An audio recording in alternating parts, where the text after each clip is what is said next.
Selamat pagi, Shalom. Shalom. Selamat hari Minggu. Kami ucapkan selamat datang dalam persekutuan pada hari ini. Damai sejahtera Allah memenuhi hati dan pikiran kita. Mari kita siapkan hati untuk segera memulai ibadah pada pagi hari ini. Sebelum kita memulai, saya berikan kesempatan bagi kita sekalian untuk masing-masing bersatu dulu.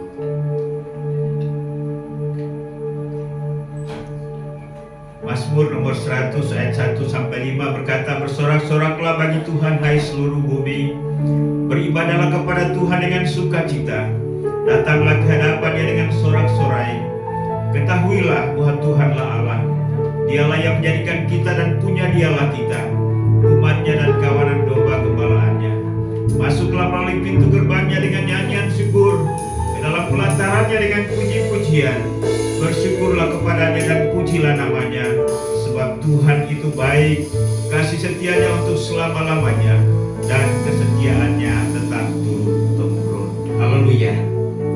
Kita siapkan pujian, katakan Yesusku penyelamatku. Mari saya undang kita semua untuk bangkit berdiri.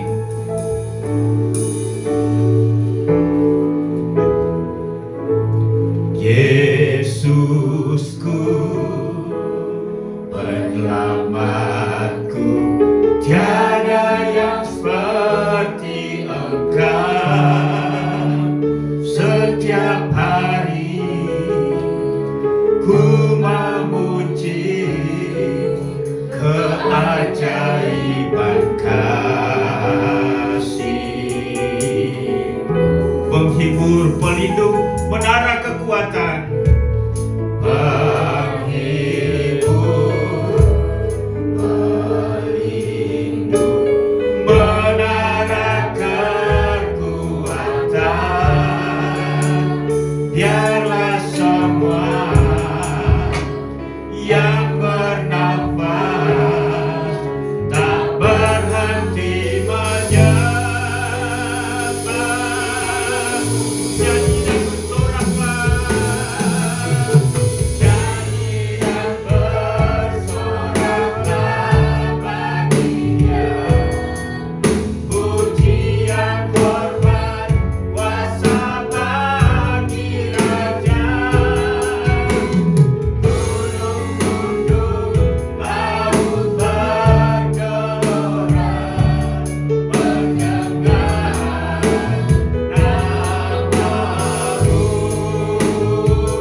Kesadaran kita tentang Dia, Allah yang ajaib, Allah yang besar, Allah yang memelihara kita dari hari ke hari sampai dengan hari ini.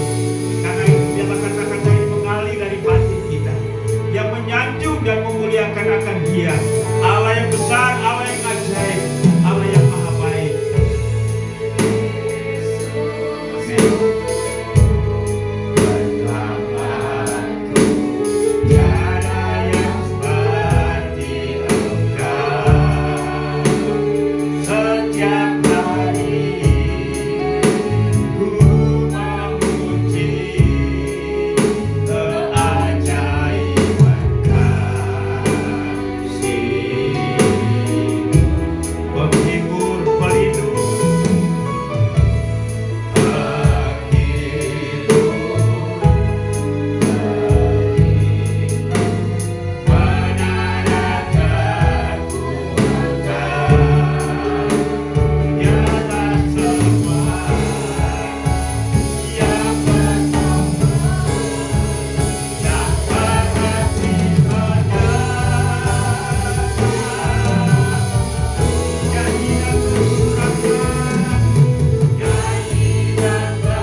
mulia bagi anak domba. Mulia, mulia bagi anak domba, sebab Engkau mulia dan layak dipuji, yang duduk di takhta dan yang akan memerintah selamanya atas semua yang katakan mulia.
Mulia, mulia bagi anak domba. Mulia, mulia bagi anak domba. Mulia, mulia bagi anak domba yang telah lahir, menderita, mati, bahkan bangkit, naik ke surga dan duduk di sebelah kanan Allah Bapa. Hari ini kami mengeluh-elukan Engkau, mengagungkan nama-Mu, karena Engkau layak untuk dipuji dan disembah. Terimalah kehadiran kami pada pagi hari ini, Tuhan. Penuhi hati kami dengan sukacita dan kegembiraan. Roh Kudus tuntun kami untuk masuk dalam persekutuan yang indah dan mulia bersama dengan Bapa, Anak, dan Roh Kudus. Mohon urapan-Mu atas setiap kami yang melayani. Biarlah pelayanan pada hari ini dipersembahkan untuk kemuliaan Tuhan. Dan biarlah Tuhan memberkati semua kami yang hadir pada pagi hari ini.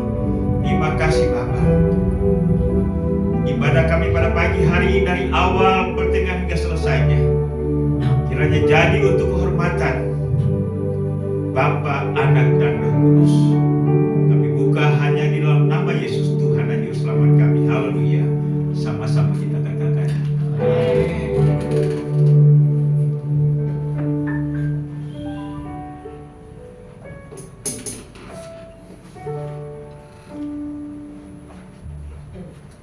Saya menyapa Shalom. Shalom. Puji Tuhan. Yang bersuka cita boleh lambaikan tangannya. Puji Tuhan. Masih dalam rangka merayakan kelahiran kita Tuhan Yesus Kristus, kelahiran Tuhan kita Yesus Kristus. Saya mau ajak jemaat Tuhan, mari kita bergembira, kita bersuka cita, kita menaikkan pujian. Joyful, joyful, we adore Thee. Joyful,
Yesus, Engkau Juru Selamatku.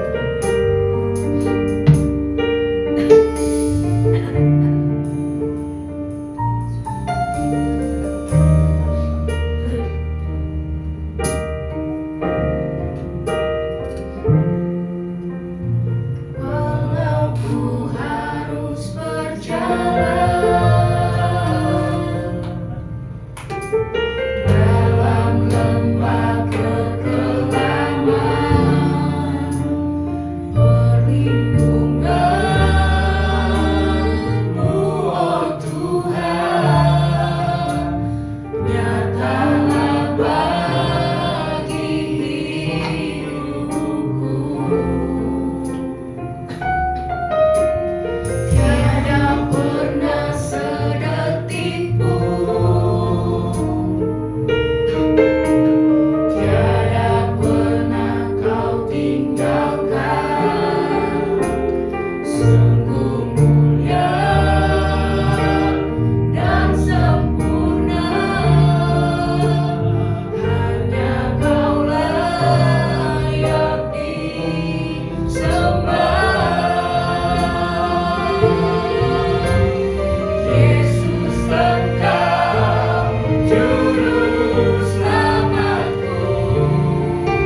Dalam janji-Mu kebenaran-Mu selamanya kan ku nyatakan. Besar setia-Mu Tuhan di hidupku. Saya udah cuma untuk bantu begini. Naik pujian dengan sungguh-sungguh. Walau ku harus berjalan dalam lembah kekelaman, perlindungan-Mu, oh Tuhan, nyatalah bagi hidupku. Tiada pernah sedetik pun, tiada pernah Kau tinggalkan. Sungguh mulia dan sempurna, hanya Kau layak disembah.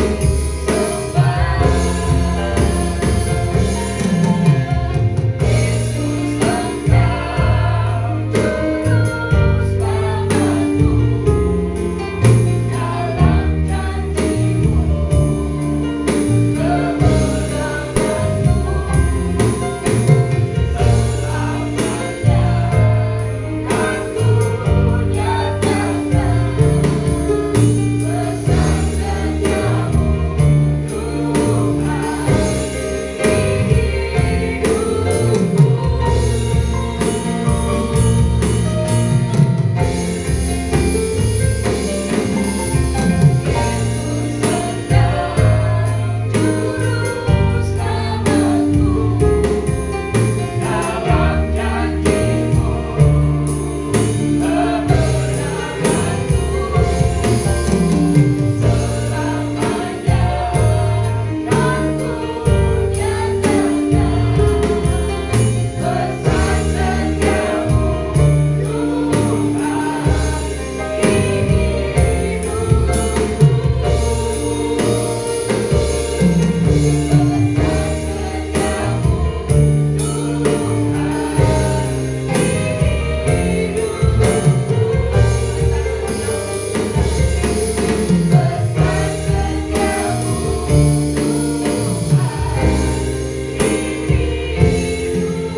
Inilah pengalaman yang kami lalui dalam hari-hari yang kami jalani dalam hidup ini, bahwa sungguh besar kasih setia-Mu atas kami.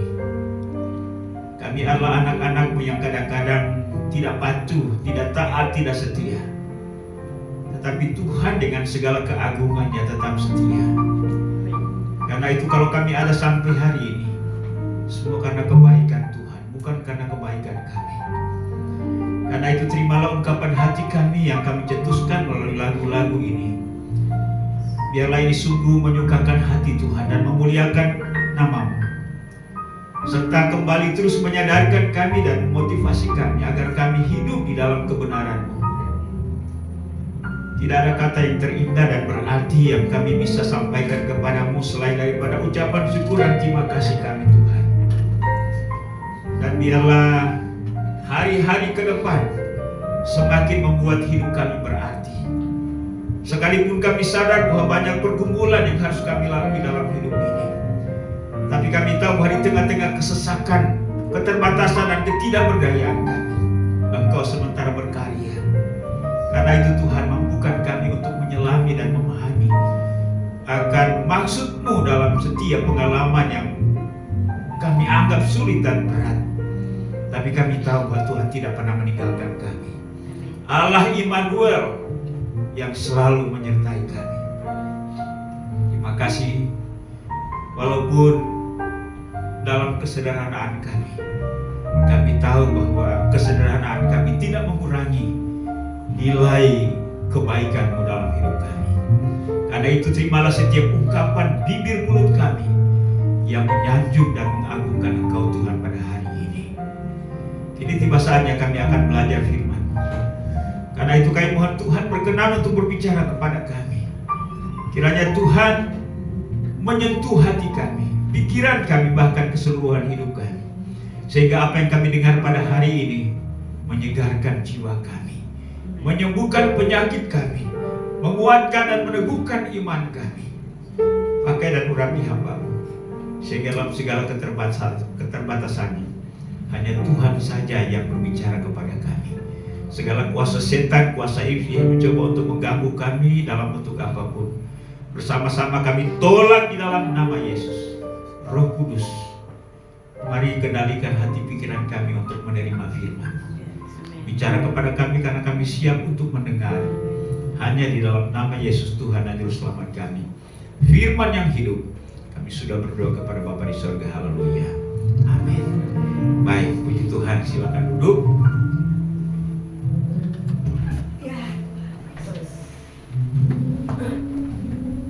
Ya, walaupun hari ini kita tidak seberapa dalam hal jumlah, tapi saya percaya bahwa tidak mengurangi sukacita kita.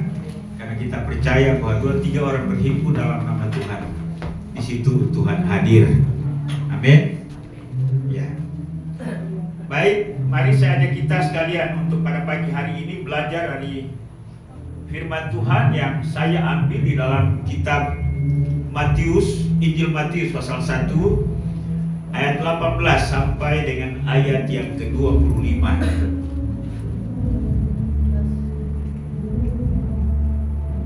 Matius pasal 1 ayat 18 sampai 25. Ya, supaya kita bisa aktif dan konsentrasi dengan firman Tuhan ini, saya melibatkan kita semua untuk membaca bersama-sama. Saya akan membacakan ayat yang genap, Bapak Ibu membacakan ayat yang ganjil dari Matius pasal 1 ayat 18 sampai dengan ayat 25. Baik, demikianlah bunyi firman Tuhan. Kelahiran Yesus Kristus. Kelahiran Yesus Kristus adalah seperti berikut. Pada waktu Maria ibunya bertunangan dengan Yusuf, ternyata ia mengandung dari Roh Kudus sebelum mereka hidup sebagai suami istri. Ayat 19 jemaat. Karena Yusuf suaminya seorang yang tulus hati dan tidak mau mencemarkan nama istrinya di kaum-kaum, ia bermaksud menceraikannya dengan diam-diam. Tetapi ketika ia mempertimbangkan maksud itu, malaikat Tuhan nampak kepadanya dalam mimpi dan berkata, Yusuf anak Daud, janganlah engkau takut mengambil Maria sebagai istrimu, sebab anak yang di dalam kandungannya adalah dari Roh Kudus. Ia akan melahirkan anak laki-laki dan engkau akan menamakan dia Yesus, karena dialah yang akan menyelamatkan umatnya dari dosa mereka. Hal itu terjadi supaya genaplah yang difirmankan Tuhan oleh Nabi. Sesungguhnya anak darah itu akan mengandung dan melahirkan seorang anak laki-laki, dan mereka akan menamakan dia Immanuel, yang berarti Allah menyertai kita. Sesudah bangun dari tidurnya, Yusuf berbuat seperti yang diperintahkan malaikat Tuhan itu kepadanya. Ia mengambil Maria sebagai istrinya. Tetapi tidak bersetubuh dengan dia sampai ia melahirkan anaknya laki-laki, dan Yusuf menamakan dia Yesus. Amin. Demikian jauh pembacaan firman Tuhan pada pagi hari ini. Berbahagialah setiap orang yang membaca firman Tuhan, merenungkannya di dalam kehidupannya, serta berupaya dalam pimpinan Roh Kudus untuk melakukan firman Tuhan itu. Nah, Bapak Ibu dan Saudara kekasih, kita akan mempelajari firman Tuhan ini dengan tema Allah hadir untuk menyelamatkan keluarga. Allah hadir untuk menyelamatkan keluarga. Tema ini adalah tema yang ditetapkan oleh PGI, Persekutuan Gereja-Gereja di Indonesia, dalam Natal tahun 2025. Ya, Allah hadir untuk menyelamatkan keluarga. Bapak Ibu, saya rasa bahwa sadar atau tidak sadar, keluarga adalah merupakan hal yang paling dasar dalam kehidupan setiap orang. Bapak Ibu sepakat? Keluarga adalah hal yang paling dasar dari kehidupan seorang manusia. Sebelum ia mengenal atau berorientasi dengan lingkungan yang lebih luas, pertama-tama ketika ia buka mata dan sadar bahwa ada orang-orang di samping saya, maka yang dia kenal adalah keluarganya. Biasanya kalau ungkapan pertama yang jelas dari seorang anak sebelum ia mengetahui kata-kata atau siapapun atau benda lain, yang paling pertama yang dia ucapkan dari mulutnya adalah papa atau mama. Benar ya? Dia tidak pernah mengungkapkan bilang tante, om, atau tetangga punya nama. Yang paling pertama dia ucapkan ialah papa, mama. Jadi keluarga bagi seorang manusia merupakan basic atau hal yang paling dasar. Yang pertama, ia mulai mengenal lingkungannya, yaitu papa mamanya. Berikutnya ialah, ya kalau sudah ada kakaknya, ya kakaknya, atau ya tante-tantenya dan lain-lain sebagainya. Kita tidak bisa memungkiri ini. Ini adalah kehidupan keluarga yang paling normal di dunia ini. Ya, karena itu sekali lagi bahwa betapa pentingnya keluarga. Mari kita melihat apa yang menjadi rancangan dan karya Allah atas keluarga. Tentunya ialah bahwa kita mulai merujuk kepada keluarga pertama, yaitu dalam Kejadian, ya, Adam dan Hawa. Rancangan dan karya Allah atas keluarga, ayat 18 dari Kejadian pasal 2, firman Tuhan berkata, Tuhan Allah berfirman, tidak baik kalau manusia itu seorang diri saja. Inilah rancangan skenario Allah bagi manusia. Jadi sebelum manusia itu menyadari dan memikirkan tentang dengan siapa ia akan hidup, Allah sudah jauh-jauh hari berpikir dan merancang itu. Karena itu sangat aneh ketika seorang manusia mulai menyadari tentang kehidupan ini, lalu kemudian dia mulai menyendiri hidup di hutan. Ya, tidak ada. Tetapi ia akan mencari dengan siapa ia akan hidup. Ia akan menjalani kehidupan ini bersama-sama. Dan ini adalah merupakan rancangan Allah. Karena itu firman Tuhan berkata, tidak baik kalau manusia itu seorang diri saja. Aku akan menjadikan penolong baginya yang sepadan dengan dia. Lalu kemudian dilanjutkan oleh firman Tuhan bahwa Allah tidak hanya merencanakan, merancang dalam pikirannya, tetapi ia juga mulai bertindak untuk mewujudkan apa yang dipikirkan atau apa yang dirancangkannya. Karena itu dalam ayat 21 dan ayat 22, lalu Tuhan Allah membuat manusia itu tidur nyenyak. Ketika ia tidur, Tuhan Allah mengambil salah satu rusuk daripadanya, lalu menutup tempat itu dengan daging. Inilah operasi pertama yang terjadi di dunia. Ya, kalau rupanya para dokter itu biasanya kalau ada bagian tubuh yang dioperasi, maka itu juga harus diganti, ditutup dengan daging ya. Siapa yang pernah mengalami operasi? Saya sudah, Pak Agus ya. Saya sudah 2 kali, tetapi ya operasinya itu ya tidak ada sesuatu yang perlu diganti untuk menutupi bekas operasi itu. Tapi ya mari kita ingat bahwa ketika salah satu bagian tubuh dioperasi dan itu perlu ditutupi, maka rupanya harus ditutupi dengan daging. Ya, diambil bagian tubuh yang lain untuk menutupi itu. Dan sekali lagi bahwa inilah operasi pertama yang dilakukan di dunia, dan itu dilakukan oleh Allah. Daging harus ditutupi dengan daging, ya. Dan dari rusuk yang diambil Tuhan Allah dari manusia itu, dibangunnyalah seorang perempuan, lalu dibawanya kepada manusia itu. Bapak Ibu dan Saudara yang kekasih dalam Yesus, bahwa Allah memikirkan itu bagi setiap kita, ya. Jadi tidak serta-merta bahwa dalam kehidupan sosial kita itu istilahnya terjadi secara kebetulan, ya. Tetapi Allah sudah merancang sedemikian rupa untuk mewarnai dan membuat kehidupan manusia itu berarti. Karena itu sekali lagi bahwa siapapun yang bersama-sama dengan kita dalam ruang lingkup yang paling kecil, keluarga, dia Allah merupakan pemberian Allah bagi setiap kita. Amin.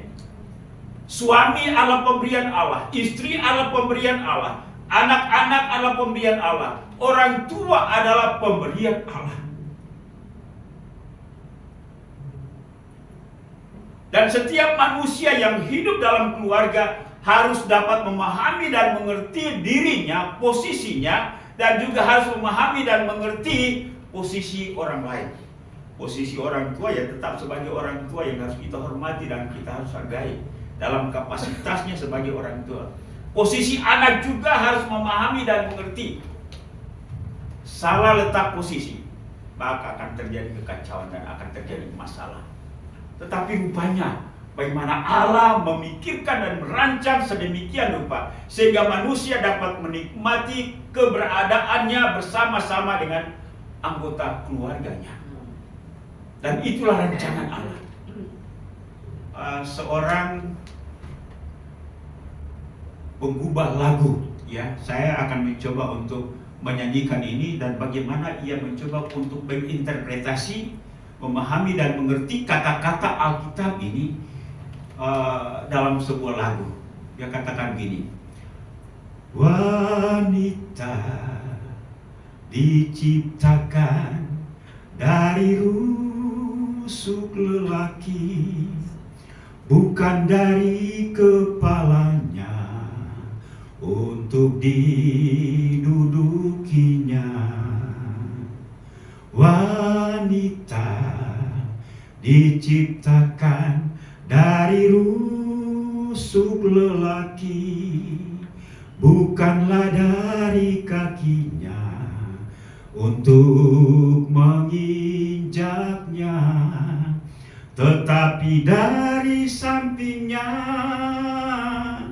agar sejajar dengannya, dekat dengan lengannya, agar dilindunginya, dekat dengan hatinya, agar dikasihinya, agar dikasihinya. Bagaimana Bapak Ibu memahami dan mengerti makna lagu ini? Di sana terletak saling kepemilikan, kesetaraan, keseimbangan. Dan kalau setiap orang menempatkan dirinya pada posisi yang tepat dan benar dan memberikan sikap dan perlakuan yang tepat bagi anggota keluarganya, maka Alangkah luar biasanya kehidupan itu. Amin Bapak Ibu. Dan inilah yang dipahami dan mengerti oleh Adam pertama kali. Rancangan Allah yang agung dan mulia bagi keluarga. Sehingga ayat 23 dan 25, ketika Adam mulai sadar dari bangunnya dan bahwa ada seseorang yang akan mendampinginya seumur hidup, Adam berkata begini, firman Tuhan berkata, lalu berkatalah manusia itu, inilah dia tulang dari tulangku dan daging dari dagingku. Apa maknanya ini? Bahwa laki-laki itu, Adam itu menyambut perempuan, teman hidupnya, dengan antusias, dengan semangat, dengan sukacita, dengan cinta, dengan penghargaan dan penghormatan serta ucapan syukur kepada Tuhan. Inilah makna daripada perkataan. Inilah dia tulang dari tulangku, daging dari dagingku. Ia merasa meyakini bahwa perempuan itu adalah miliknya. Walaupun memang bukan dalam kemutlakan, karena perempuan itu juga adalah pribadi yang tentunya memiliki hak dan kewajiban, punya pikiran, punya keinginan dan lain-lain sebagainya. Tapi ia memposisikan diri sebagai partner yang seimbang dan sepadan. Amin Bapak Ibu. Ini luar biasa. Dan inilah yang pertama kali. Ada kegembiraan, ada sukacita, ada antusiasme. Luar biasanya kalau dalam kehidupan keluarga ada kesadaran dan pemahaman seperti ini, bukan? Halo Bapak Ibu. Ada sukacita, ada ucapan syukur. Inilah dia tulang dari tulangku dan daging dari dagingnya. Ia akan dinamai perempuan sebab ia diambil dari laki-laki. Bapak Ibu dan Saudara yang kekasih dalam Yesus Kristus. Selain daripada itu, artinya ialah bahwa keindahan hidup bersama dalam keluarga, dalam relasi itu Allah buat sedemikian rupa sehingga menjadi kebanggaan, sukacita, kesenangan bagi manusia itu. Dan lebih lagi, kemudian Allah menempatkan di mana? Di Taman Eden. Pak Agus, apa yang Pak Agus pahami tentang taman? Suatu tempat yang indah. Yang indah, yang nyaman, yang sejuk. Luar biasa rancangan Allah terhadap kehidupan keluarga. Tetapi bagaimana kehidupan manusia selanjutnya? Rupanya manusia tidak menyadari akan batas-batas. Kita tahu bahwa ketika Tuhan Allah menempatkan mereka di dalam taman ini, ada sebuah warning, ada sebuah peringatan kepada mereka. Semua buah pohon dalam taman ini kamu boleh makan buahnya, nikmati sesukamu. Tetapi yang ada di tengah-tengah taman ini, janganlah kamu makan buahnya. Sebab pada waktu kamu memakannya, kamu akan mati. Mati dalam arti bahwa rusaknya hubungan antara manusia dengan Allah. Dan memang manusia juga akan mati secara jasmani. Inilah konsekuensi atau sebab akibat daripada manusia yang tidak menyadari akan batas-batasnya dalam hidup ini. Allah memberi batasan kepada mereka. Ada kebebasan untuk memilih. Tetapi kebebasan itu adalah sebuah kebebasan yang bertanggung jawab. Manusia lebih mengikuti hawa nafsunya, keinginannya, dibanding dengan ketetapan Allah. Dan akibatnya apa? Apakah keluarga itu tetap indah, tetap harmonis? Ada masalah yang dialami oleh manusia dalam kehidupan berumah tangga. Sehingga ketika mereka melanggar perintah Tuhan, memakan buah pokok pengetahuan baik dan jahat itu, mereka menyadari bahwa mereka telah berdosa. Kalau demikian, siapa yang merusak kebahagiaan manusia? Halo Bapak Ibu? Manusia itu sendiri. Tetapi biasanya ya manusia kita mengkambing hitamkan orang ketiga. Ya. Bapak Ibu dan Saudara, sebenarnya masalah apapun yang kita hadapi dalam kehidupan bersama, ya, selalu ada ungkapan tidak ada masalah yang tidak bisa diselesaikan. Yang membuat masalah tidak bisa diselesaikan adalah kesombongan, ya, sakit hati yang berlebihan, sehingga hubungan yang indah tidak bisa dipulihkan. Inilah tragedi yang dialami oleh manusia dalam kehidupannya. Sehingga ketika mereka mulai menyadari bahwa mereka telah berdosa, ada kecemasan, ada ketakutan, ada rasa tidak enak terhadap Allah. Memang manusia itu diberi hati yang namanya hati nurani. Hati nurani itu kalau ada kesalahan, hati nurani itulah yang menjadi filter bagi manusia bahwa saya sementara salah. Kalau kita bersalah dan ketahuan, pasti kita tidak nyaman. Tapi manakala ada orang yang sudah salah, sudah berdosa, sudah buat kesalahan besar, dia nyaman-nyaman saja, itu orang tak beres itu. Tapi ketika manusia bersalah, hati nurani itu akan berbicara. Itulah yang terjadi pada Adam. Sehingga ketika mereka mendengar, sadar akan kehadiran Tuhan dalam taman itu, mereka mulai bersembunyi. Ketika Tuhan mengunjungi mereka, mencari mereka di dalam taman itu, kesetiaan Allah dalam hidup manusia. Manusia bersembunyi. Kemudian Allah berkata, Adam, Adam, di manakah engkau? Tuhan tahu mereka bersembunyi. Apakah engkau telah memakan buah pohon pengetahuan baik dan jahat itu? Lalu kemudian, apa jawaban Adam? Manusia itu menjawab dalam ayat yang ke-12. Perempuan yang kau tempatkan di sisiku, dialah yang memberi dari buah pohon itu kepadaku, maka kumakan. Perhatikan kalimat yang disampaikan oleh Adam terhadap Allah. Perempuan yang kau tempatkan di sisiku. Kira-kira dari kalimat itu apa yang kita bisa tangkap? Ada sebuah tanggung jawab dari Adam. Dia menyalahkan istrinya. Tadi yang pertama ketika dia mulai menyadari bahwa ada seorang teman hidup yang akan mendampinginya. Dia adalah tulang dari tulangku, daging dari dagingku, dia adalah istriku, dengan antusias dan semangat. Sekarang dia bilang apa? Perempuan yang kau tempatkan ini yang bikin kami berdosa.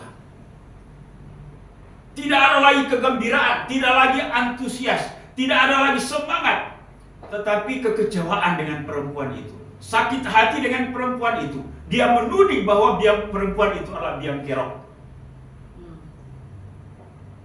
menyalahkan. Kalau orang dalam keadaan saling menyalahkan, hubungan itu indah atau gimana? Gak enak. Nah, waktu mereka makan itu, Adam tahu nggak kalau misalnya buah pohon itu dilarang oleh Tuhan?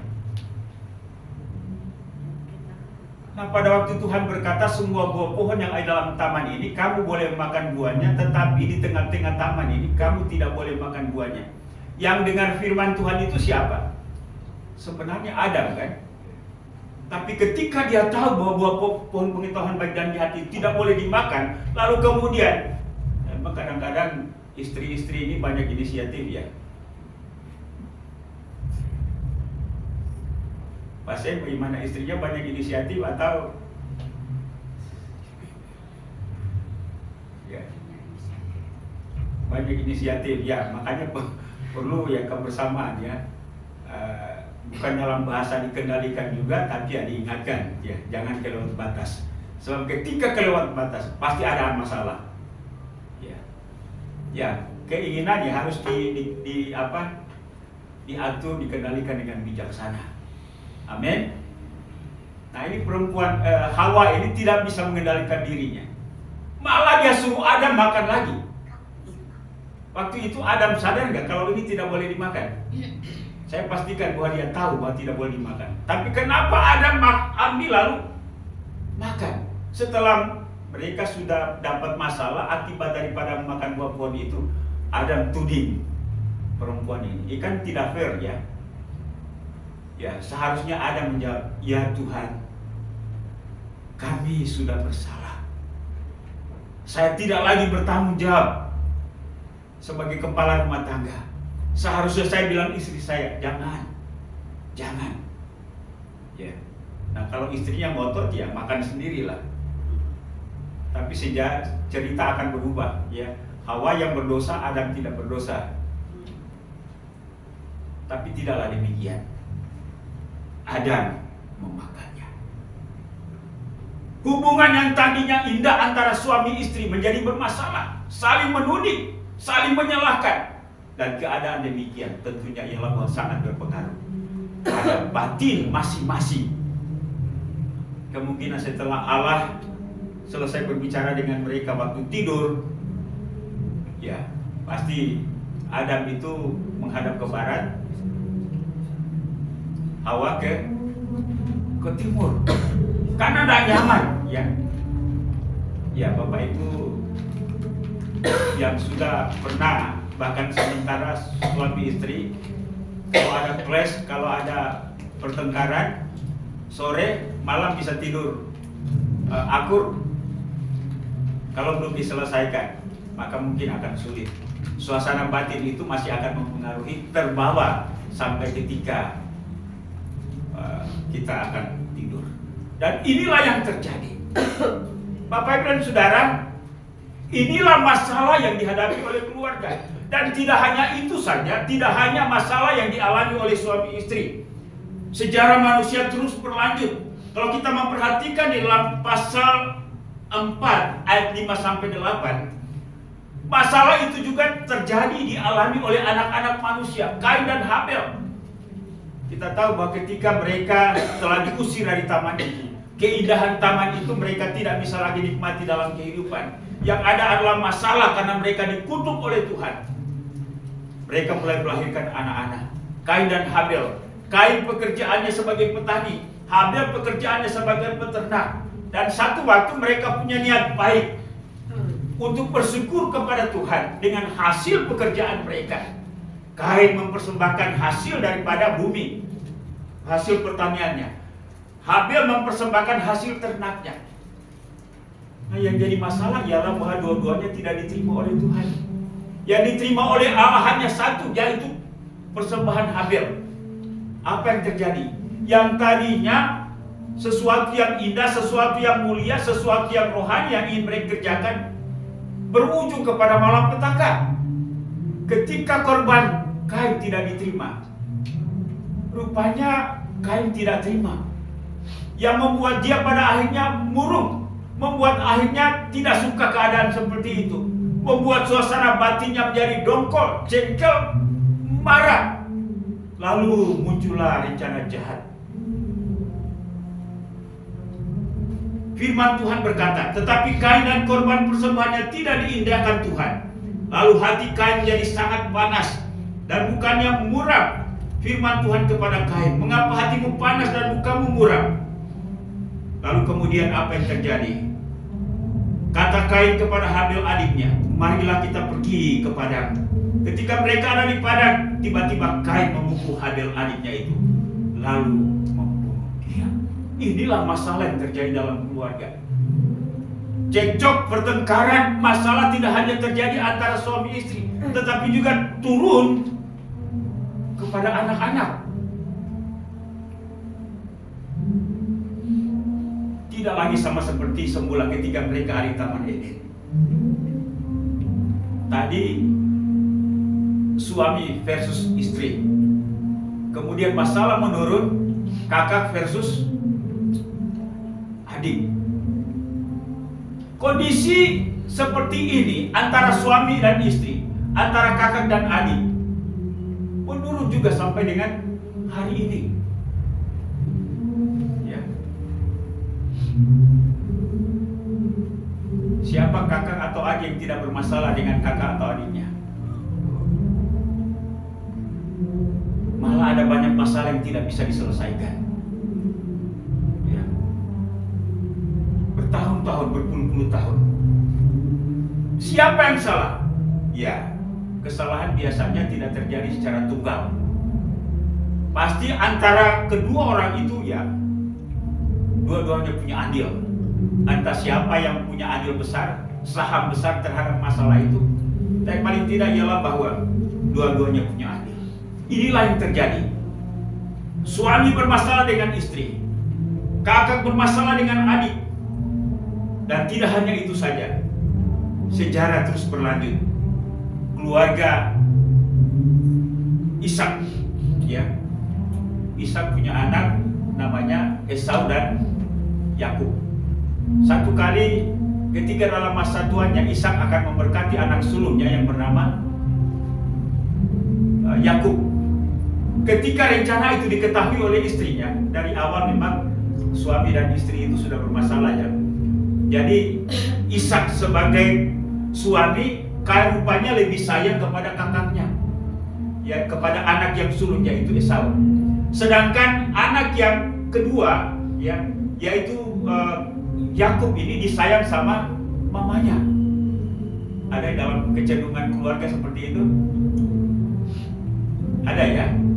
Jadi papanya sayang kakaknya, kemudian istri atau mamanya sayang kepada anak yang kedua, anak bungsu. Dan itulah yang terjadi antara Ishak dengan istrinya, ya. Nah, satu waktu Ishak ini akan memberkati anak kesayangannya yaitu Esau. Tetapi rencana ini diketahui oleh istrinya. Dia berkata kepada anaknya Esau, "Nak, aku akan memberkati kamu karena aku sudah tua, ya, matanya sudah mulai buram dan tidak bisa mengenal orang dengan jelas. Aku ingin memakan masakan." Kemudian pergilah Esau. Sementara Esau pergi, istrinya Ishak, Rahel, ya, dia memanggil Yakub. "Kamu pergi potong kambing, domba, lalu berikan mama untuk memasaknya, lalu berikan kepada ayahmu supaya ayahmu makan dan akan memberkati engkau." Lalu kemudian pada saat itu firman Tuhan berkata, maka Yakub mendekati Ishak ayahnya, dan ayahnya itu merabanya serta berkata, "Kalau suara Yakub, kalau tangan Esau." Ya, jadi rupanya ada perbedaan pada tubuh kedua anak itu. Esau itu berbulu, sedangkan Yakub mulus. Tetapi Yakub dengan sedemikian rupa membuat tangan-tangannya berbulu, sehingga ketika dia menghadap ayahnya, ayahnya merabanya. Ayahnya sebenarnya tahu ini kok suara Esau, tapi kalau badannya berbulu, ya. Makanya Ishak berkata, "Kalau tangan Esau." Jadi Ishak tidak mengenal dia karena tangannya berbulu seperti tangan Esau, kakaknya. Ishak hendak memberkati dia, tetapi ia masih bertanya.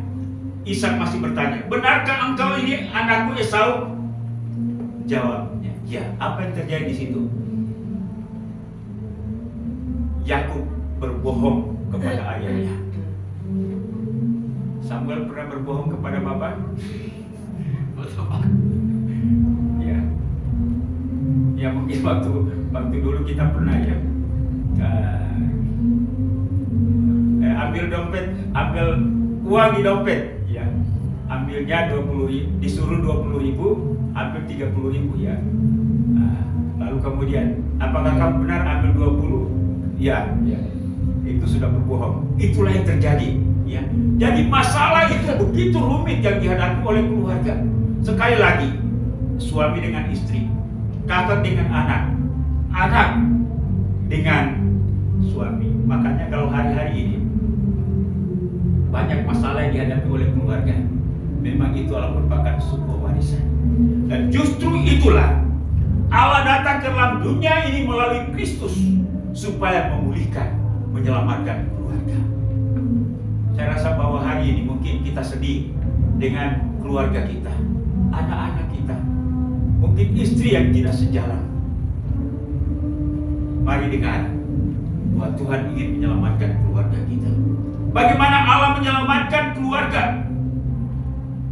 Tidak ada cara lain selain daripada karya Allah. Sebagaimana Allah yang telah memberikan keluarga itu kepada kita, maka Allah pun juga yang harus mengintervensi keluarga kita agar keluarga dipulihkan. Allah berkarya dia datang kepada Maria, lalu mengutus malaikat memberitahukan tentang kelahiran Kristus. Walaupun dalam keadaan sebagai manusia, Maria sadar bahwa tidak mungkin saya bisa mengandung dan melahirkan seorang anak tanpa suami. Memang waktu itu Maria dengan Yusuf itu sudah bertunangan ya. Dalam budaya Yahudi dengan kita pada dasarnya sama. Ada 2 tahapan, yaitu tahapan pertama tahapan tunangan, dan yang kedua finalnya adalah tahapan pemberkatan nikah. Dan mereka baru tahapan pertunangan ya. Ketika Maria berkata, mana mungkin hal itu terjadi kalau aku mengandung? Maka jawab malaikat itu kepadanya, Roh Kudus yang akan turun atasmu dan kuasa Allah yang Maha Tinggi menaungi engkau. Bapak Ibu dan Saudara, cara Allah menyelamatkan keluarga adalah mengutus Roh Kudus dalam kehidupan berumah tangga. Dia bukan mengutus tetangga. Ya walaupun mungkin ya ada tetangga yang baik, yang benar, mengutus ketika kita ada masalah antara suami istri, antara adik kakak, anak dengan orang tua. Tetapi yang paling hakiki dalam penyelesaian masalah keluarga adalah hadirnya Roh Kudus di dalam rumah tangga. Amin Bapak Ibu. Hadirnya Roh Kudus dalam rumah tangga, dan Allah yang berkarya untuk memulihkan dan untuk menyelesaikan masalah. Ini tidak bisa tidak. Karena itu sekali lagi mari kita menyadari bahwa ketika terjadi selisih, terjadi persoalan, terjadi pergumulan antara suami dan istri, antara kakak dan adik, antara anak dengan orang tua atau sebaliknya, tidak bisa tidak kita membutuhkan kuasa Roh Kudus. Bapak Ibu sepakat?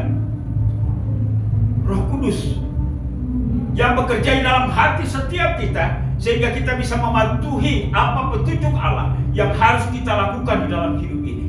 Kita kembali kepada posisi kita masing-masing, lalu kita memahami diri kita, memahami partner kita, memahami anggota keluarga kita, dan juga memahami masalah yang kita hadapi. Lalu kemudian dengan lapang dada, dengan hati yang tenang, dengan bijaksana, kita mencari solusi apa yang terbaik.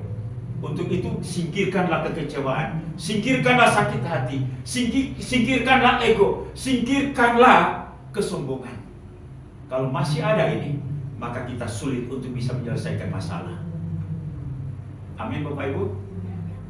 Roh Kudus harus hadir, dan itu terjadi dialami oleh kedua orang ini, yaitu Yusuf dan Maria. Selain daripada peran Roh Kudus, karya Allah, naungan Allah, maka Kristus lahir juga melalui keluarga. Yang pertama, mari kita melihat laki-laki, yaitu Yusuf, suami ayah yang bijaksana. Alkitab berkata dalam Matius pasal 1 ayat 19, karena Yusuf suaminya seorang yang tulus hati dan tidak mau mencemarkan nama istrinya di muka umum, ia bermaksud menceraikan dengan diam-diam. Dalam keterbatasannya sebagai seorang laki-laki, ketika Yusuf menyadari, kok Maria ini kayaknya hamil ya, mengandung. Kemudian ada pemikiran dari Yusuf. Mungkin Yusuf juga bisa kecewa ya, tapi ia tidak mengikuti rasa kekecewaan menguasai hatinya, dan pada akhirnya dia mengambil kesimpulan dan keputusan yang salah atas apa yang dia lihat. Makanya kalimat yang biasanya, ini tidak seperti yang kamu lihat. Halo Bapak Ibu, biasanya ketika ada orang bersalah kan ada kalimat, ini tidak seperti yang Anda lihat. Ya, walaupun sebenarnya sudah nyata-nyata bersalah, toh masih ada kalimat. Yang benar kalimat ini pada pengalaman Yusuf. Sebab kandungan Maria bukan disebabkan oleh manusia atau laki-laki, tapi kandungan itu dari Roh Kudus. Benar, Yusuf tidak sakit hati, Yusuf tidak kecewa. Dia mulai berpikir, kayaknya Maria ini tidak benar ya. Tapi dia tidak sakit hati. Bisakah ketika siapapun atau pasangan kita melakukan sesuatu, taruh kata dia salah, kadang-kadang pikiran kita, perasaan kita didominasi oleh kekecewaan, dan kita mengambil kesimpulan bahkan keputusan yang lebih parah akibat daripada kecewa dan sakit hati, dan itu tidak menyelesaikan masalah, justru itu memperparah masalah. Benar ya Bapak Ibu ya? Coba kalau istilahnya Yusuf tidak dikunjungi oleh malaikat dalam mimpinya, lalu kemudian dia menyalah-nyalahkan Maria, apakah Maria benar-benar salah? Tidak, karena kandungannya itu berasal dari Roh Kudus. Pentingnya seorang pria memiliki ketulusan hati. Tulus artinya murni, bersih, ya, mengutamakan pertimbangan dan percaya sepenuhnya kepada Tuhan serta taat kepada Tuhan. Inilah pribadi laki-laki yang benar, yang akan menyelesaikan persoalan apapun yang terjadi di dalam kehidupan rumah tangga. Suami-suami, laki-laki, bapak-bapak yang hari-hari ini banyak yang memiliki sikap seperti ini. Tulus hati, murni hatinya. Ketika ada masalah yang terjadi dengan pasangannya, ada pertimbangan. Atau biasanya emosi sesaat itu menguasainya, sehingga kesimpulan yang salah dia pegang itu, dan pada akhirnya atas kesimpulan itu dia mengambil kesimpulan yang keputusan yang salah. Ini parah. Kiranya kita semua bapak-bapak yang ada di sini punya ketulusan hati. Amin. Sehingga kita tidak mengambil kesimpulan dan keputusan yang salah, dan pada akhirnya membuat masalah menjadi lebih runyam. Inilah yang dihadapi oleh Yusuf. Mengutamakan pertimbangan, percaya kepada Tuhan, dan taat. Dan kita tahu bahwa ketika Yusuf mulai berencana seperti itu, malam hari dia tidur dan malaikat datang kepadanya. Yusuf, anak Daud, janganlah engkau ragu mengambil Maria sebagai istrimu, sebab kandungannya itu berasal dari Roh Kudus.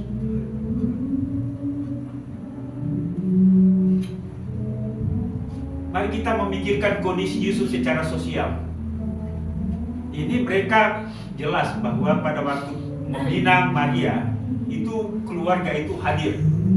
Di situ pasti ada om, ada tante, ada keluarga besar. Ya kalau di Indonesia pun juga pasti begitu ya Bapak Ibu. Kalau ada tunangan, itu om, tante-tante diundang tidak? Bagus, pasti diundang ya? Diundang.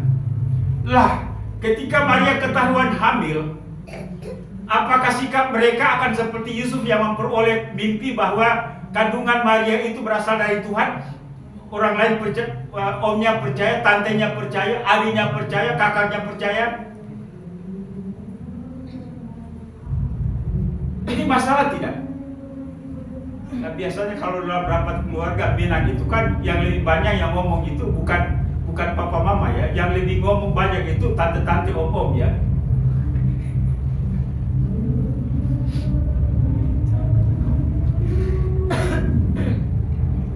Biasanya banyak tuntut ABC ya. Lah ketika Maria ketahuan hamil, ini gimana caranya Yusuf mengendalikan mereka? Memberitahukan kepada mereka bahwa Maria itu hamil bukan karena laki-laki lain, tapi Maria itu hamil karena Roh Kudus. Ketika dia memberikan penjelasan itu kepada omnya, kepada tantenya, kepada adiknya, kepada papa mamanya, mereka percaya tak?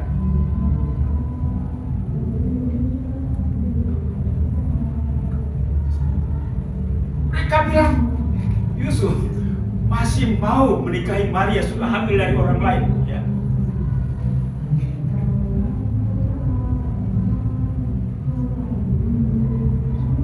Ini yang bikin ribut keluarga pada akhirnya.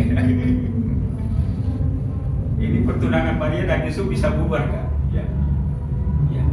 Walaupun Alkitab tidak menceritakan itu secara rinci atau detail, tapi kemungkinan besar pasti ada ya. Tapi puji Tuhan ialah bahwa semuanya bisa dilewati, keluarga bisa diatasi, dan pada akhirnya Yusuf menikahi Maria sebagaimana perintah Tuhan melalui malaikat. Ya. inilah seorang laki-laki yang memiliki ketulusan hati. Lalu kemudian bagaimana dengan Maria? Maria juga demikian. Firman Tuhan berkata bahwa dia taat kepada malaikat. Ya, ketika malaikat Gabriel menyampaikan bahwa Maria akan mengandung dan melahirkan seorang anak laki-laki, pertama-tama Maria bilang, mana mungkin? Walaupun saya sudah bertunangan dengan Yusuf, tetapi saya belum tidur dengan dia. Logisnya sebagai manusia ialah bahwa seorang yang mengandung itu ya pasti terjadi hubungan antara laki-laki dan perempuan. Dan itu tidak terjadi. Maria juga pahami itu sehingga dia berkata, mana mungkin? Tetapi malaikat itu berkata bahwa Roh Kudus akan menaungi. Anak yang kau kandung itu berasal dari Roh Kudus. Lalu Maria berkata, walaupun masih bingung, tetapi ia berkata, sesungguhnya aku ini adalah hamba Tuhan. Jadilah padaku menurut perkataanku itu. Dia percaya dengan tulus walaupun ini tidak lazim. Karena dari Maria juga pasti tahu, sejak Adam dan Hawa sampai dengan dia hadir waktu itu, belum pernah terjadi ada seorang perempuan yang hamil tanpa hubungan suami istri atau hubungan laki-laki dan perempuan. Tetapi dia percaya saja, walaupun itu bukan pengetahuan, bukan pengalaman, tetapi karena ini berasal dari Allah, makanya dia berkata, sesungguhnya aku ini adalah hamba Tuhan, jadilah padaku sesuai perkataan. Artinya ialah bahwa Maria juga adalah seorang yang tulus hati, bijaksana, dan lebih percaya kepada Tuhan. Jika dibanding dengan pertimbangan-pertimbangan manusia dan pertimbangan-pertimbangan logis. Inilah kualitas seorang perempuan, kualitas seorang Maria. Dan tidak hanya itu saja. Ketika para gembala datang menyembah Yesus, dan pada akhirnya para gembala itu menyampaikan kepada orang lain bahwa telah lahir juru selamat, ya, di Bethlehem kota Daud. Ada kalimat yang sangat menarik yang ditulis oleh Lukas dalam ayat 19, Lukas pasal 2, tentang Maria. Dan semua orang yang mendengarnya heran tentang apa yang dikatakan gembala-gembala itu kepada mereka. Tetapi Maria menyimpan segala perkara itu di dalam hatinya dan merenungkannya. Saya garis bawahi kalimat, tetapi Maria menyimpan segala perkara itu di dalam hatinya dan merenungkannya. Maria memiliki tempat penyimpanan yang indah dalam hatinya atas semua persoalan-persoalan hidup yang dihadapinya. Dia tidak cepat-cepat takut, tidak cepat-cepat sedih, tidak cepat-cepat kecewa. Dia juga tidak cepat-cepat berbicara kepada orang lain. Ya, betapa banyak hari-hari ini ibu-ibu yang memiliki hati untuk menyimpan segala perkara yang dihadapi dalam hidupnya. Yang adalah bocor sana, bocor sini, yang menimbulkan kasakusuk sehingga menimbulkan masalah baru dalam kehidupan ini. Tetapi Maria tidak demikian. Dia mengunci mulutnya dengan bijaksana. Dia merenungkan segala sesuatu. Dia menunggu apa yang terjadi dalam hidupnya. Amin, Bapak Ibu. Maria, Yusuf adalah, walaupun mereka masih muda, tapi mereka adalah orang-orang yang punya akal budi, punya kesetiaan, punya ketaatan kepada Tuhan, dan mampu untuk mengambil kesimpulan dan keputusan yang tepat, sehingga lahirlah Kristus di dalam rumah tangga mereka. Bapak Ibu dan Saudara yang kekasih, kita membutuhkan karya Roh Kudus dalam hidup ini, dalam pemulihan kehidupan berumah tangga. Tetapi kita juga punya tanggung jawab bagaimana kita setia dengan kebenaran, setia dengan kebaikan, tidak tergesa-gesa mengambil sebuah keputusan dan kesimpulan, apalagi action. Hari-hari ini sedikit orang berpikir tentang sesuatu yang dihadapinya. Dia lebih responsif, lalu kemudian berucap, bersikap, bertindak yang salah. Akibatnya ialah masalah tidak selesai, tetapi masalah justru lebih banyak. Karena itu mari kita belajar kepada Yusuf dan Maria. Itu bijaksananya mereka, sehingga layaklah mereka menjadi alat Allah untuk melahirkan juru selamat bagi dunia ini. Amin, Bapak Ibu. Karena itu mari kita perhatikan peran Roh Kudus, karya Allah dalam hidup kita. Tetapi kita juga harus memikirkan, kita harus sejalan dengan firman Tuhan. Kita harus sejalan dengan keinginan Allah. Walaupun mungkin kadang-kadang kita sakit, kita kecewa, kita sakit hati, kita tersinggung dan lain-lain sebagainya. Mari simpan itu di dalam batin kita yang luas. Ada penyimpanan yang dalam, ada penyimpanan yang luas dalam hati kita, sehingga masalah itu tidak perlu kita responi secara cepat, ya. Tetapi kita simpan sambil kita menunggu langkah apa yang kita harus ambil untuk menyelesaikan masalah yang kita hadapi. Baik itu antara suami istri, baik itu antara anak dengan orang tua, atau bahkan dengan siapapun. Kiranya masih ada tempat dalam batin kita sama seperti Maria untuk menyimpan segala sesuatu dan kita meresponinya dengan bijaksana. Kiranya Tuhan memberkati kita sekalian. Haleluya. Amin Bapak Ibu. Tuhan memberkati. Baik, musik ke depan.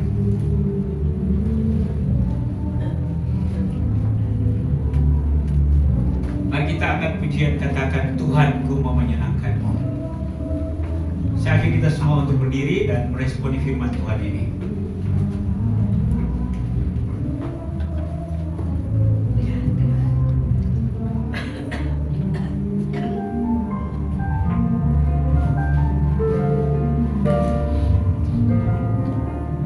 Tuhan, ku mau menyenangkanmu.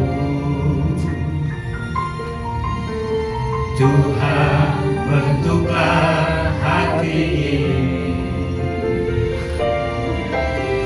jadi berjana untuk hormat-Mu. Cemerlang bagai emas murni. Tuhan, ku serahkan hatiku. Semua ku berikan padamu. Ingat tulus selalu agar aku menyenangkanmu, menyenangkanmu, menyenangkanmu,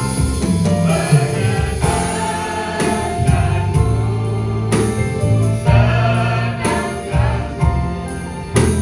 Hanya itu kerinduanku, menyenangkanmu,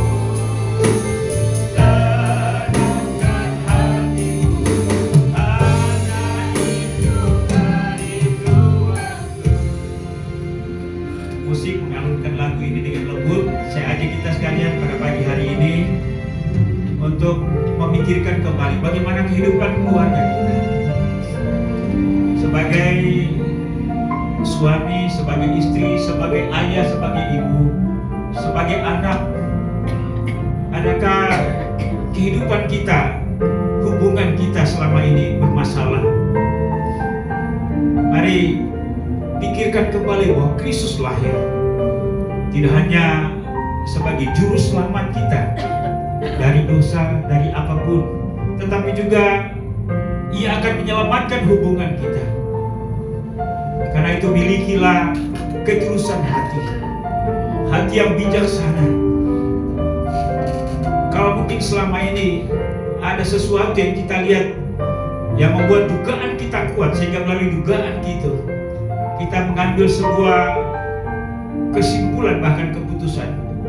Minta Tuhan untuk menolong kita memiliki hati yang tulus bijaksana, sehingga kita tidak tergesa-gesa mengambil kesimpulan dan sikap sehingga pada akhirnya menimbulkan masalah baru. Tuhan mau supaya kita memiliki hati yang bijaksana seperti Yusuf dan Maria, sehingga dengan demikian pada momentum Natal ini mari kita mengambil sebuah sikap hati agar segala persoalan yang kita hadapi dalam kehidupan berumah tangga bisa terselesaikan dengan baik. Roh Kudus akan menolong kita. Kuasa Allah yang Maha Tinggi akan menaungi keluarga kita. Karena itu mari kita responi firman Tuhan ini dengan benar. Minta kepada Tuhan untuk menolong kita. Minta kepada Tuhan agar berkarya memulihkan kehidupan berumah tangga kita.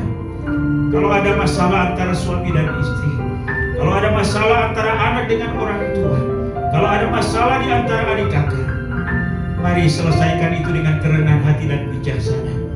Minta Tuhan untuk menjamah hati kita, sehingga ada saling pengertian, ada saling penerimaan, ada pengampunan, ada kasih mesra.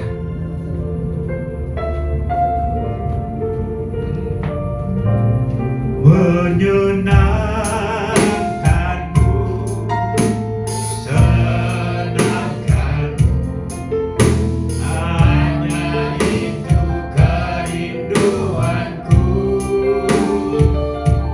Menyenangkanmu, senangkan hatimu, hanya itu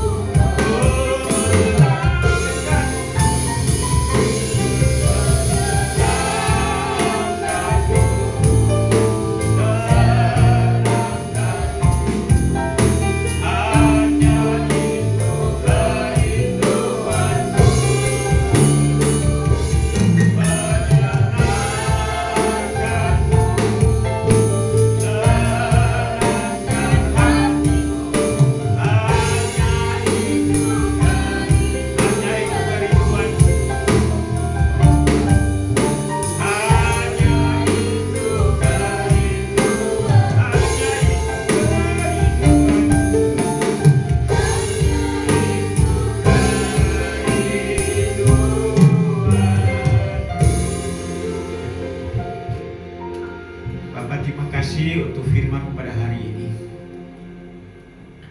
Firman menyadarkan kami bahwa kehidupan rumah tangga kami bermasalah. Tapi kami mengucap syukur bahwa Allah punya perhatian yang begitu tinggi pada rumah tangga kami, sehingga Kristus lahir untuk menyelamatkan dan memulihkan kehidupan rumah tangga kami. Hari ini kami belajar pada dua sosok muda, Yusuf dan Maria, yang olehnya Kristus lahir untuk menyelamatkan dunia ini. Mereka memiliki ketulusan hati, memiliki kebijaksanaan, memiliki ketaatan dan kesetiaan kepada Tuhan dalam menghadapi berbagai pergumulan dalam hidup ini. Tolong kami supaya hati Yusuf, pikiran Yusuf dan Maria juga menjadi pikiran dan hati kami, agar ada banyak masalah yang kami hadapi dalam kehidupan rumah tangga bisa terselesaikan. Berkati semua hamba-hamba yang hadir pada pagi hari ini, siapapun kami adalah suami, calon suami, istri atau calon istri, kami adalah orang tua, kami adalah anak, kami adalah kakak, kami adalah adik. Tuhan tolong mampukan kami supaya kami bisa bertanggung jawab dan dengan bijaksana kami bisa menyelesaikan perbedaan dan persoalan yang ada di antara kami. Meteraikan firman-Mu dalam hidup kami. Kami akan bawa pulang sehingga kami tidak lagi bertindak dan bersikap menurut mau kami, tetapi kami bersikap dan bertindak dengan mempertimbangkan apa yang menjadi kata firman Allah. Terima kasih, berkati semua kami pada pagi ini. Hanya di dalam nama Yesus Tuhan dan Juru Selamat kami, firman yang hidup, kami sudah berdoa kepada Bapa di surga. Haleluya. Sama-sama kita katakan amin. Silakan duduk, Tuhan memberkati.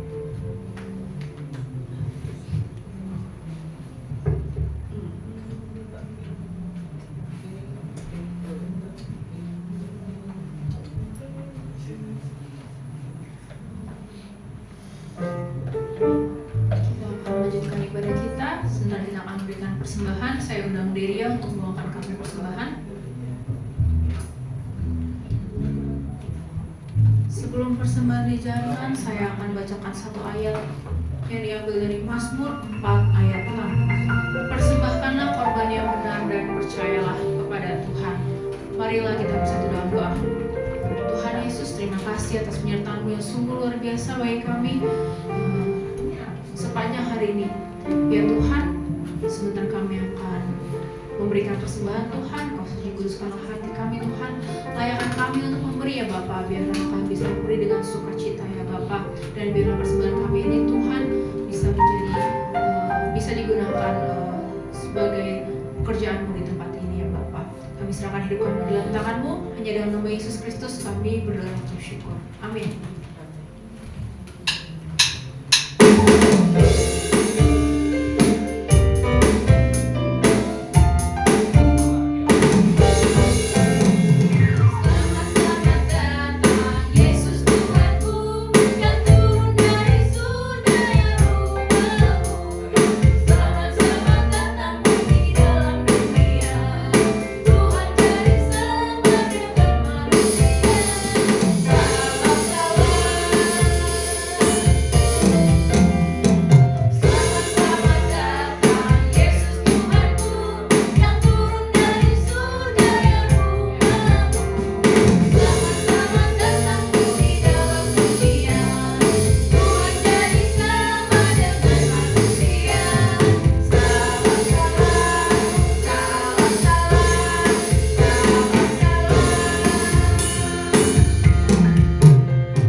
pujian katakan hormat bagi Allah Bapa, hormat bagi Anak.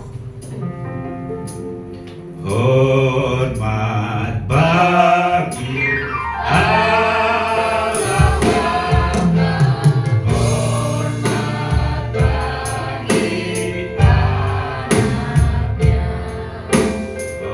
hormat bagi Roh penghibur ketiga-nya yang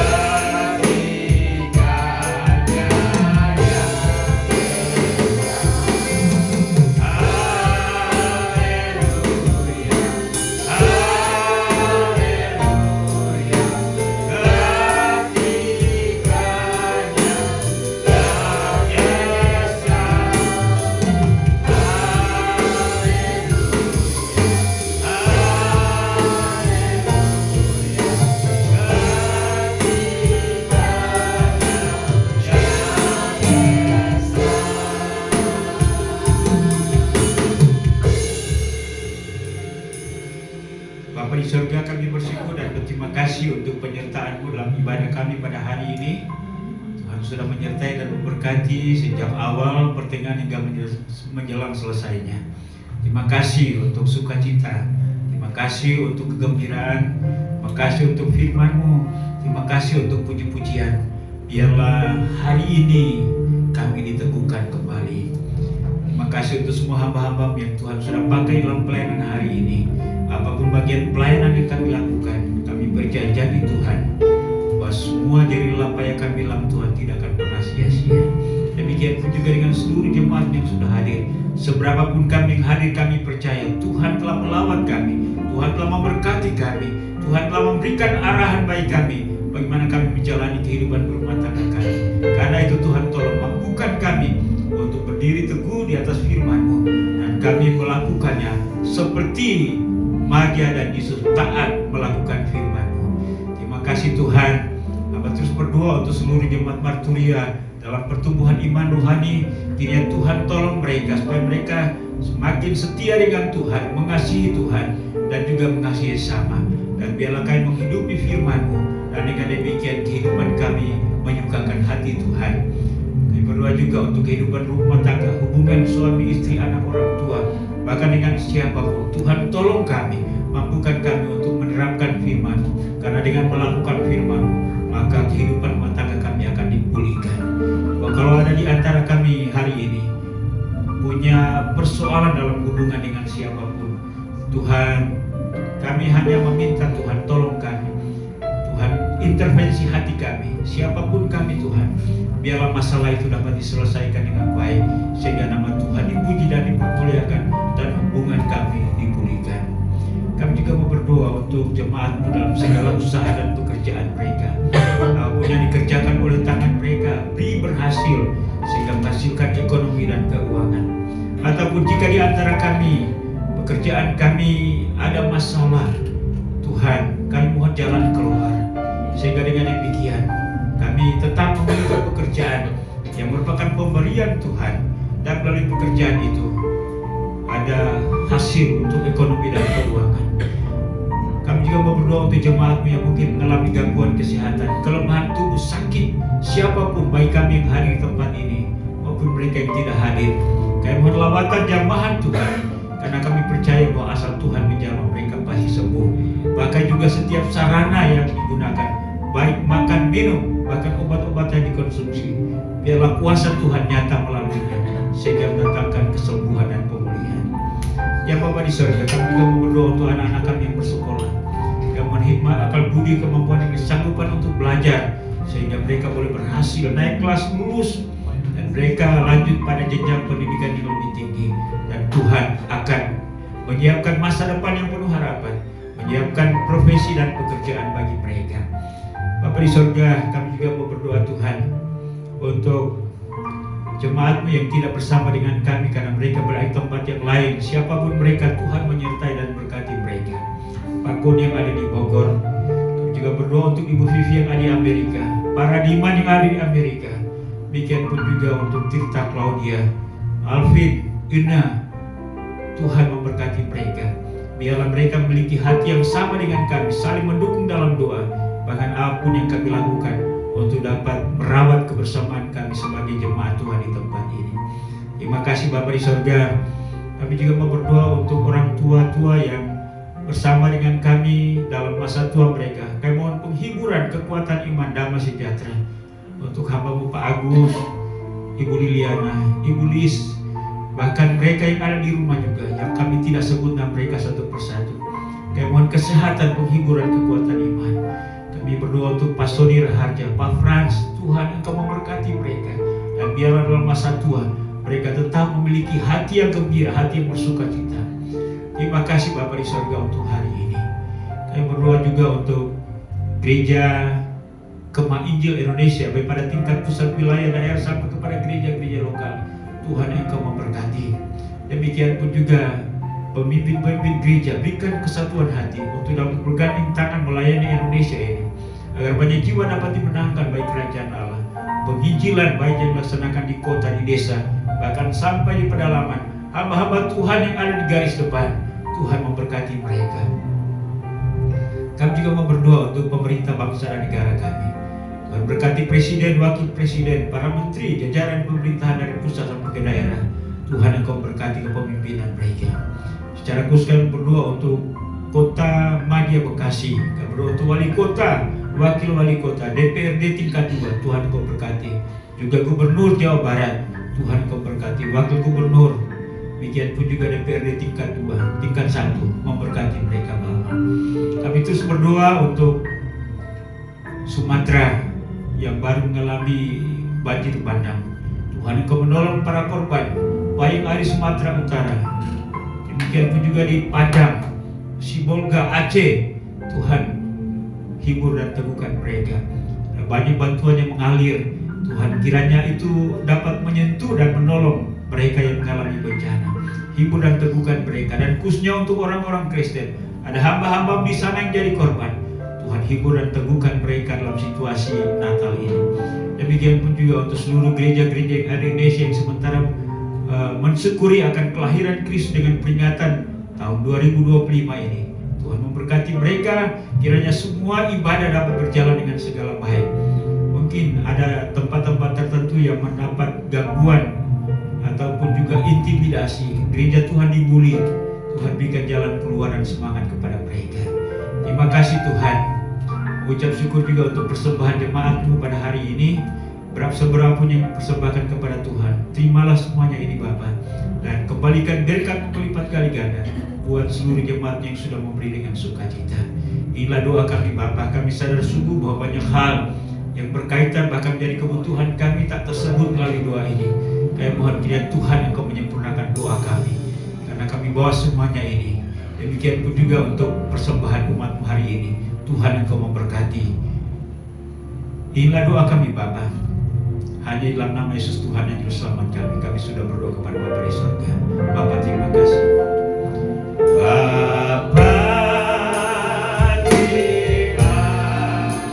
terima kasih.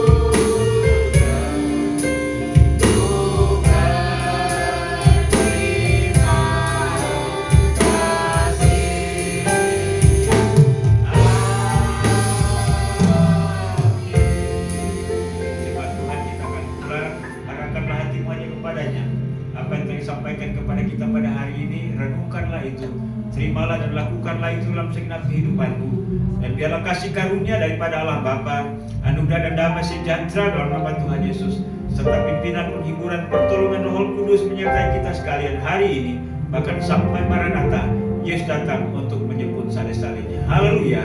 Sama-sama kita katakan amin. Silakan duduk bersaat teduh. Ibadah kita sudah selesai. Tuhan memberkati. Sampai kita berjumpa pada hari Kamis dalam ibadah peringatan tanggal 25 Desember. Tuhan memberkati. Selamat hari Minggu. Shalom.